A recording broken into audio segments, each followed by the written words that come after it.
Hello guys! Ayan po, magandang gabi po sa ating lahat.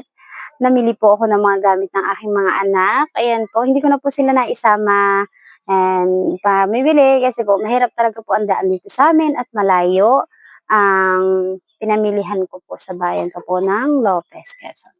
Ayan po, sa panganay ko, yan po ang binili ko sa kanya. Anak, ipakita mo nga ang mga gamit mo. Ayan, pencil. Tapos, ayan guys, kanyang writing notebook. Ayan. Ano yan, anak? Gunting. Tapos, pambura sa ballpen. Pangkulay na malaglag pa. Nalaglag pa guys ang kanyang gamit na pinapakita. Ano pa anak, mga gamit mo? Patingin. Ayan. Anong tawag dyan? Ang kulay.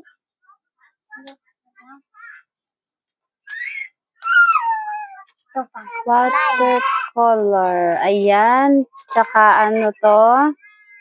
Crayon. Ayan guys, yung mga kanyang mga ibang gamit. Ayan, di kita guys. Brand out kasi dito guys. Ayan.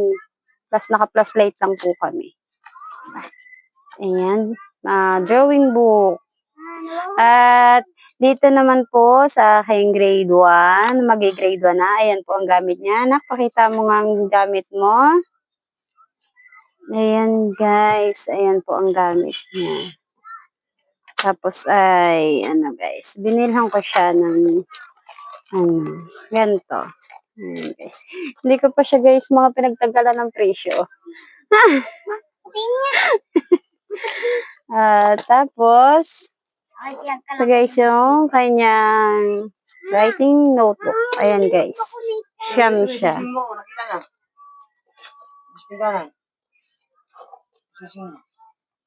Tapos, ayan. Ito mga ba ito? Tapos guys, itong medyas. Binilang ko na lang sila ng medyas. Hindi ko na sila binilhan guys ang bag kasi may bag na siya nung nakaraang taon. Ayan, matibay naman po siya. Yan na lang kanilang gagamitin din ngayong taon na to. Dalawa po yan. Binilhan ko po sila parehas ng nakaraang taon. Parehas pong pula. Ayan. Tahi po yan. Pinatahi po. Ayan guys. Nilalagay ko na. Halalagay nyo na yung mga, huy, huwag niyo igayin yan, MJ. Sige na, lagay nyo na. Anak, hindi yan pa make up. Yan ay sa pang, ano mo. Okay. Anak, ang pagsisilid ng gamit mo ay ganito. Ayan, anak ha, ganito ha. Tapos ganyan. Hindi ko pa na